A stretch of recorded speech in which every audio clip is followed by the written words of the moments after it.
राज्याची उपमुख्यमंत्री म्हणून या बारामती परिवारातील प्रत्येकाला सामाजिक आणि राजकीय न्याय देण्यासाठी मी कटिबद्ध आहे। याची मी राज्याचे मुख्यमंत्री देवेंद्रजी फडणवीस साहेबांच्या साक्षीने आपणास खात्री देते। आदरणीय दादांच्या दुर्दैवी अपघाताबाबत अनेकांच्या मनामध्ये शंका आहेत। त्या तुमच्या मनात आहेत, तशाच माझ्याही मनात आहेत। या शंकांचं नक्कीच निरसन झालं पाहिजे। प्रत्येक प्रश्नाचं उत्तर आपल्याला मिळालं पाहिजे। यासाठी मी स्वतः पुढाकार घेत देशाचे पंतप्रधान आदरणीय नरेंद्र मोदी साहेब आणि गृहमंत्री आदरणीय अमित शाह साहेबांची भेट घेऊन चर्चा केली। त्यांनी सुद्धा निष्पक्ष आणि सखोल तपासाचे स्पष्ट निर्देश दिलेले आहेत। आणि आपल्याला माहिती आहे की राज्याचे मुख्यमंत्री देवेंद्रजी फडणवीस साहेबांनी तर विधानसभेमध्येच याबाबत जाहीर आश्वासन दिलेलं होतं। त्यामुळे विविध यंत्रणा आणि उच्चस्तरीय संस्थांच्या माध्यमातून तपास सुरू आहे। पण या दुर्घटनेबाबतचे सत्य मात्र स्पष्टपणे समोर आलंच पाहिजे।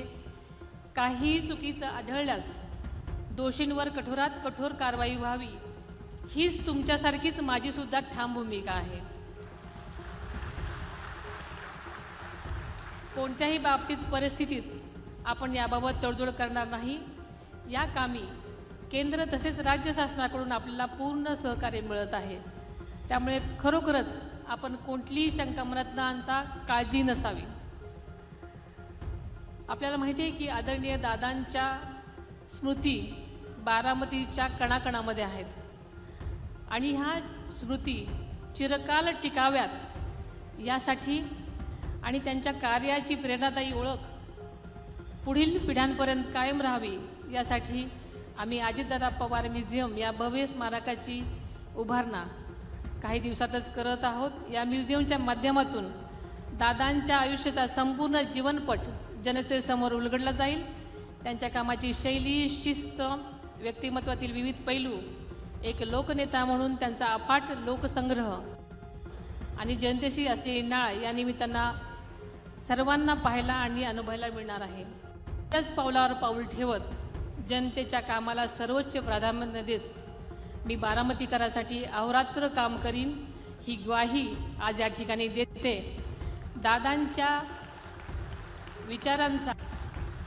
विचारांचा मूल्यांचा आणि कामाचा समृद्ध वारसा पुढे नेण्याची जबाबदारी मी व माझे कुटुंबीय आणि आपण सर्व सहकारी मिळून सक्षमपणे पार पाडू असा ठाम विश्वास व्यक्त करते। प्रत्येक निवडणूक ही गांभीर्याने लढली पाहिजे, हीच आदरणीय दादांची शिकवण आहे। त्यामुळे या निवडणुकीकडे सुद्धा आपण सर्वांनी गांभीर्यानंच बघितलं पाहिजे।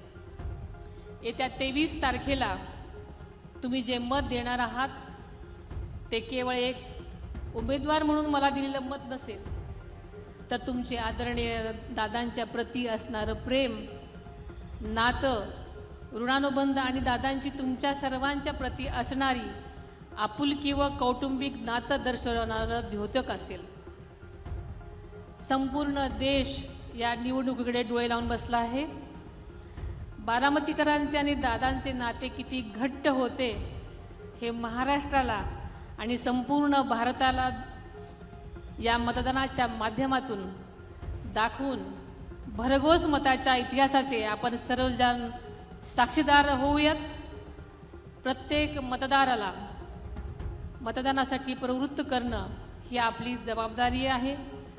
उद्योग, व्यवसाय, शिक्षणाच्या निमित्तानं परगावी गेलेल्या प्रत्येक बारामतीकरांनो, आदरणीय दादांच्या प्रेमापोटी आपल्या बारामतीच्या विकासासाठी येत्या 23 तारखेला आपला मतदानाचा पवित्र हक्क बजावण्यासाठी बारामतीला आवर्जून यावं असं आवाहन मी या निमित्तानं करते। तीव्र उन्हाळा आहे, उष्णतेची लाट लक्षात घेता नियोजनबद्ध पद्धतीने आपण सर्वांनी काम करून जास्तीत जास्त मतदान घडवून आणलं पाहिजे।